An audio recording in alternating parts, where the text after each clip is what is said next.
मैं किशन सोनी।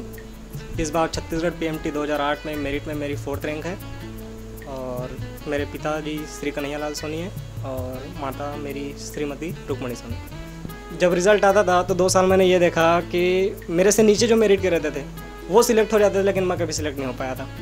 तो तीसरे साल जब मैं तैयारी कर रहा था तो यही टेंशन मेरे में भी था। तैयारी अच्छी थी लेकिन फिर भी यही था कि इस बार अगर किस्मत में साथ नहीं है तो मेरा क्या होगा, तो केवल डर यही था। लेकिन एग्ज़ाम में एग्ज़ाम पेपर देने के बाद ये तो हो गया था कि रैंक अच्छी आएगी और सिलेक्ट भी हो जाऊंगा। फिर भी घर में यही बोलता था कि मैं अभी कुछ नहीं बोल सकता, रिज़ल्ट आएगा उस दिन देखेंगे। लेकिन जब रिज़ल्ट आया तो मेरे पापा तो रोने लग गए थे, माँ भी उधर बैठी थी, भैया लोग सब फ़ोन करके बता रहे थे कि मेरे रिलेशन के लोग भैया लोग बाहर भी रहते हैं, उन लोग को सब बता रहे थे। हम लोग सोनारी जो धंधा होता है कारीगर, हमारा कोई बड़ा सा दुकान भी नहीं है, सोनारी कारीगर ही हमारा मेन मतलब व्यवसाय है हम लोग का। उसी से बस भैया ये बोलते थे कि इस व्यवसाय में आपको नहीं आना है, मेडिकल के क्षेत्र में जाना है। शुरू से मेरे दिमाग में ये भर के रखा गया था कि मेडिकल क्षेत्र में ही जाना है, इसलिए 12th पढ़ने के बाद मेडिकल के क्षेत्र में मैं लग गया था। तैयारी किए थे तो वही सब चलता था कि जो आपको स्टडी नोट्स मिल गए उसे लगातार पढ़ते रहिए।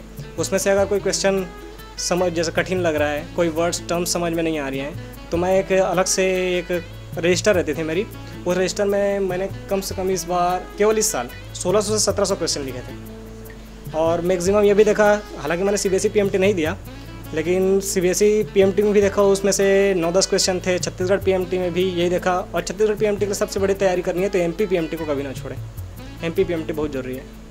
विषय में बस यही ध्यान रखते थे सर कि जो क्वेश्चन ऐसे होते थे कि पढ़ने के बाद ये पता नहीं चलता था कि इन्हें पूछा जा सकता है, लेकिन कई बार क्या वही क्वेश्चन आ जाते थे और उन्हीं क्वेश्चन के कारण मैं ये देखा कि मेरे 2 साल के सिलेक्शन रुके हुए हैं। तो उन क्वेश्चंस को जो भी छोटे से छोटा क्वेश्चन हो, या तो स्केच पेन पकड़ के उसे डार्क कर लें या फिर जो रजिस्टर है उसमें लिख लें।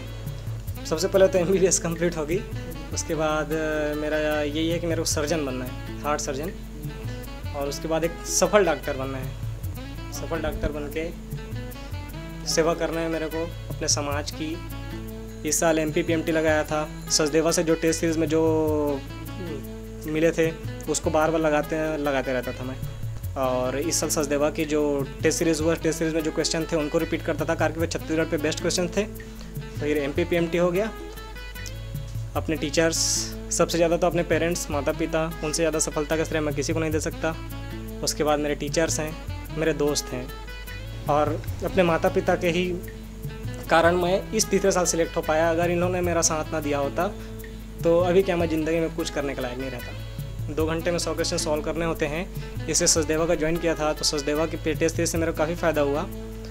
क्वेश्चन भी थे जिन क्वेश्चन को पढ़ के टेंशन होती थी, तो टेंशन के कारण मैं और ज़्यादा पढ़ाई करने की कोशिश करता था। तो और उसमें सचदेवा के टेस्ट सीरीज़ में भी बहुत सारे ऐसे क्वेश्चन आते थे जिन क्वेश्चन को मेरे को पता नहीं था। उन क्वेश्चन को अलग से एक डायरी में लिखा, याद किया। PMT में भी उससे, छत्तीसगढ़ PMT में भी बहुत सारे क्वेश्चन उसमें रिपीट हुए थे। पूर्व मैंने प्रयास किए थे, लेकिन होता यह था कि हर साल मैं 1 या 2 नंबर से चूक जाता था। जैसे फर्स्ट जब मैंने 12th के बाद 1 साल पढ़ने के बाद मैंने जब PMT दी थी तो मेरी फर्स्ट तो आई थी 320 रैंक आई थी। तो उसमें भी उस समय पेमेंट शीट थी तो 316 या 17 के आसपास में पेमेंट शीट बंद हुई।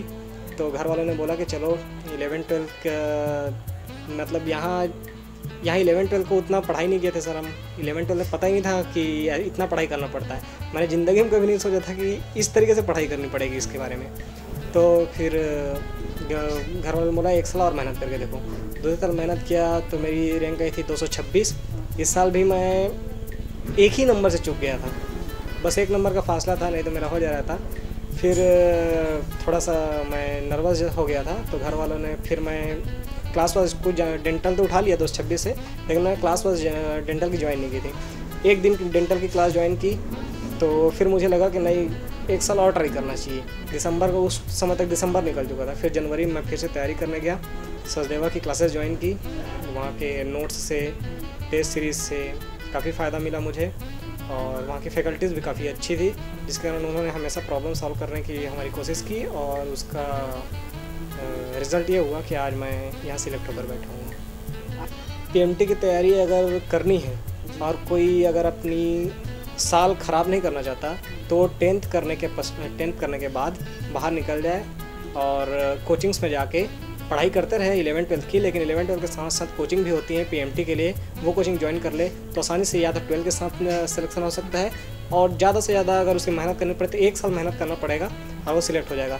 तो इससे ये होता ये है सर कि आज पैसा का मोल नहीं है, होता है साल का। जैसे मेरे 3 साल ख़राब हुए, अब ये 3 साल मैं खुद समझ सकता हूँ कि ये 3 साल मेरी ज़िंदगी में मेरी क्या अहमियत रखती हैं। तो ये इसलिए हुआ करके मैंने 12th तक कभी PMT के क्षेत्र में मेहनत करने की नहीं सोची थी, लेकिन 12th की बात किया तो ये मान लीजिए कि 1 साल तो मेरा 11th हो गया, दूसरा 12th हो गया, उसके बाद 1 साल की मेहनत के बाद मैं सिलेक्ट हुआ, ऐसा मान सकते हैं। तो ये है कि 11-12 के साथ अगर मेहनत किया जाए तो या तो 12th के साथ सिलेक्ट हो जाए, या उससे ज़्यादा 1 साल और लगेगा, फिर आराम से सिलेक्शन हो सकता है।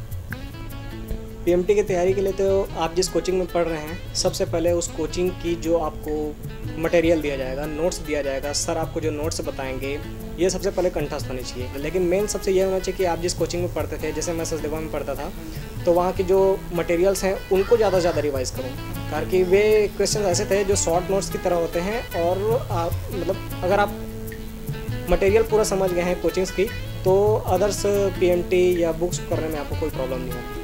इस साल मैंने सचदेवा कोचिंग ज्वाइन की थी सर, टेस्ट सीरीज ज्वाइन की थी, फिर ऊपर से कुछ पढ़ाई भी किया था, कुछ प्रॉब्लम्स आई तो टीचर से भी मिला था, फैकल्टीज से मिला था, तो काफ़ी अच्छी फैकल्टी है, पढ़ाई भी काफ़ी अच्छी है, टेस्ट सीरीज भी काफ़ी अच्छी है। तो यही है कि ध्यान से पढ़िए, इसकी सचदेवा क्लासेस के लिए मटेरियल्स हैं उनकी ढंग से तैयारी कीजिए। टेस्ट सीरीज जो टेस्ट सीरीज दे रहे हैं वो टेस्ट सीरीज ढंग से दें, तैयारी करके दें, तो सिलेक्शन अपने आप हो जाएगा। खाली उनका हौसला बढ़ाता था, बिल्कुल मानते हैं सचदेवा कॉलेज का होता, मानते हैं उसको। सवारी जिंदगी को,